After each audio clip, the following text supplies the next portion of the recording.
Nadeem Joseph I can say हमने पाकिस्तान को कायदे आज़म दिया। कायदे आज़म को हमने पढ़ाया था, मेरे मिशनरी स्कूलों में पढ़ाया था, को हमने पढ़ाया, हमने उनको बोला इंग्लिश मीडियम की तरफ आए। इस्लामाबाद को हमने PhD स्कॉलरशिप के लिए भेजा और उसको उतार किया। हमने किया क्या पाकिस्तान को? महाजरीन 1 करोड़ के करीब महाजरीन पंजाब से इधर आता है। इंडियन पंजाब जो चला गया वहाँ पर हम मसीही लोगों ने वोट देकर इसकी पार्टीशन इसको दुआ किया, लेकिन जब वहाँ से 1 करोड़ मसीही 1 करोड़ मुसलमान वहाँ से 2 लाख होकर उजड़े पुजड़े जख्मों से चूर आते हैं, तो हमारे चर्चेज अपने हॉस्टल्स को खोल देते हैं, हमारे चर्चेज अपने डिस्पेंसरी को खोलते हैं, हमारे चर्चेज जो हैं उनकी सिस्टर्स मरहम पट्टी करती हैं, वो जो कटे हुए जख्मों के साथ आते हैं हमारे लोग। और मैं एक बात सोचता हूँ कि आज का जो मकसद है वो कभी भी हमारा मकसद ये नहीं है कि हमने किसी एजेंडे को लेकर चलना है, प्रमोशंस को लेकर चलना है। हमारा एजेंडा ये है योम अक़लियत फरामोश करदा पैगाम कायद की याद दहानी। जोगिंदरनाथ मंडल पाकिस्तान के पहले क्या थे जी, वो चीफ जस्टिस लॉ मिनिस्टर थे, और लॉ मिनिस्टर के साथ किया क्या, उसके ऊपर हेडिंग के ऊपर गौर किया। जब उसने रिजाइन किया अपने पोस्ट के ऊपर, तो ही सेड दैट नो, आपने करारदाद मकासद के अंदर ये वाली बातें एक्सट्रीमिज्म कर दी है जो कि पाकिस्तान को टूटने का बायस बनेगी। और 1978 के अंदर जोगिंदरनाथ मंडल और सर जफर अली खान जो हमारे पहले वजीर ख़ारजा थे, उनकी बातों को सच किया। लेकिन हमने जोगिंदरनाथ मंडल और जफर अली खान के साथ क्या किया? हम पाकिस्तानी होने के नाते, मुझे यहाँ पर डॉक्टर मौलाना अब्दुल कलाम आज़ाद की बात याद आती है। उसने कहा आप पाकिस्तान क्यों नहीं चले जाते? उन्होंने कहा मैं हिंदुओं में रहकर मुसलमान होकर मरना बेहतर समझता हूँ, ना कि मुसलमानों में जाकर काफिर होकर मरना। ये मौलाना अब्दुल कलाम आज़ाद की बातें हैं। और मैं यहाँ पे ये बात बताना चाहता हूँ कि हम अक्सर बात कहते हैं डीमोरलाइज हो जाते हैं अक्सर बातें।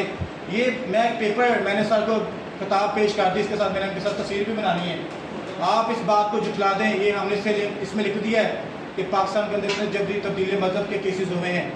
छोटी कम सन 15 साल 14 साल 13 साल 12 साल साहिवाल के अंदर 34 थी, उसकी बच्चे का केस मैं लड़ रहा हूँ। 8 साल की बच्चियों का साथ जब भी तब्दीली मजहब जना के केसेस हो रहे हैं, सीवियर किस्म इंजरीज हो रही हैं उनकी। मेरे पास मेडिकल रिपोर्ट है, पढ़ता हूँ तो रो पढ़ता हूँ। ये जना का पाकिस्तानी था जो उसने बनाने के लिए।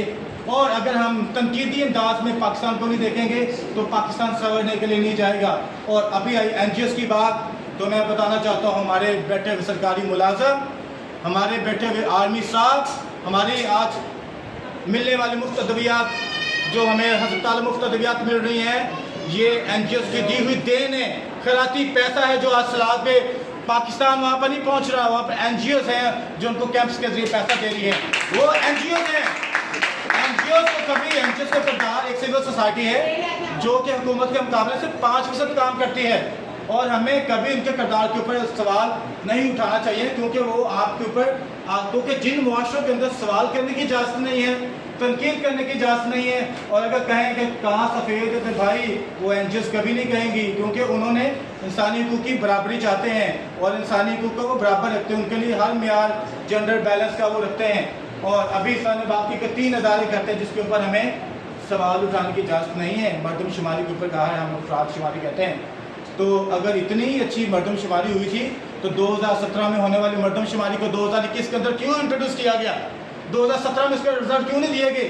आप जब 4 साल के अंदर 5 साल के अंदर रिजल्ट ही नहीं ला सकते तो हमारे दारों के ऊपर सवाल निशान आता है। जब MKM रोती है, जब बलोचिस्तान रोता है, जब सराइकी वाले रोते हैं कि हमारी तादाद नहीं गिने जाते, तो हम मसीही भी कहते हैं कि हमारी तादाद 0.3% कम गिनी गई है।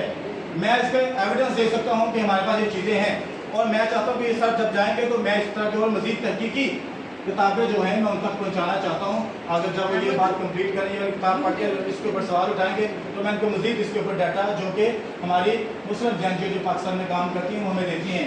आज के दिन बनाने का मकसद कोई ये नहीं है कि हम कोई पाकिस्तान को तनकीदी बनाते हैं या कोई बैरूनी साजिश है। हम कहते हैं ये हम कायदे आज़म की साजिश को नकाब करना चाहते हैं। जब वो कहते हैं कि आप अपने मंदिरों में जाने के लिए आज़ाद हैं, आप अपने गिरजों में जाने के लिए आज़ाद हैं, लेकिन रियासत के अंदर आपका बराबर का हक होगा, तो मैं वही बात कहता हूँ, क्या यहाँ पर जब सैनिटरी वर्कर्स की जॉब आती है तो वहाँ पर आगे मसीही रखना या मसीही सिर्फ इस जॉब के लिए चूज़ किया जाएगा? क्या ये बराबरी की बात है? क्या आप जब हमारे हाथ काट दें और मुझे कहें कि ये बोतल उठाएं तो मैं उसको कैसे उठाऊं? हमारे पास आपने जॉब कोटा रख दिया और हमारे पास क्या वो तालीम थी जो हमें मिलनी चाहिए थी? आपने हमारे अदारे हमसे छीन लिए। जिन्होंने कायदा-ए-आज़म को बनाया, जिन्होंने सर सैयद को बनाया, वो अदारे हमारे कहाँ हैं? अगर इतने ही मजहबी शनाख्त, मैं साहिवाल के केसेस आपको बताता हूँ। साहिवाल के अंदर 2 केसेस हैं। बिशन चौक के अंदर एक मस्जिद का केस है, जो भी है उसके ऊपर नजरसानी की जाए। स्टेडियम के जो स्टेडियम है हमारा ज़फ़र अली खान स्टेडियम, वो चर्च के प्रॉपर्टी की कितनी ज़्यादा प्रॉपर्टी है, उसका हल दिया जाए। अगर जनाब पब्लिक जो लाइब्रेरी उसके पीछे कब्रिस्तान बंद पड़ा है जिसके जाने की व्यवस्था नहीं है, उसका रास्ता खुलवाया जाए। इस तरह के मैं आपको बातें बताना चाहता हूँ। और पाकिस्तान जो है वो दुनिया में 30 नंबर पर शिद्दत पसंदी के अंदर आ रहा है। हमारी जो रैंकिंग है वो शिद्दत पसंदी में, और ये दुनिया कैलकुलेटर के ऊपर काम करती है। हमारे पास तकरीरों वाला माहौल नहीं है। दुनिया के अंदर ऐसे साइंटिस्ट, ऐसे थिंक टैंकर बैठे जो कि ये नहीं है कि गुफ्तगू करके हमने कोई तकरीर करके कोई स्टेज शो नहीं जीतना, या हमें कोई तकरीर करके कोई हमने अवार्ड नहीं लेना। हमने वो बैठे बता लो, हमें तकदीर बता के बैठे हैं कि पाकिस्तान ने फलां दिनों के अंदर दिवालिया हो जाना अगर उसने ये पॉलिसी ना बदले। पाकिस्तान की सियासत ने अगर ये रुख ना लिया तो पाकिस्तान के अंदर डिक्टेटरशिप आएगी। आज हमें यहाँ पर खड़े होकर, यहाँ पर हर एक जहन जो बैठा हुआ है, आपने यहाँ पर सोचना है कि कायदे-ए-आज़म ने जो तस्वर पाकिस्तान, रियासत पाकिस्तान को पेश किया था, क्या आज वो हुकूक हमें मैसर है?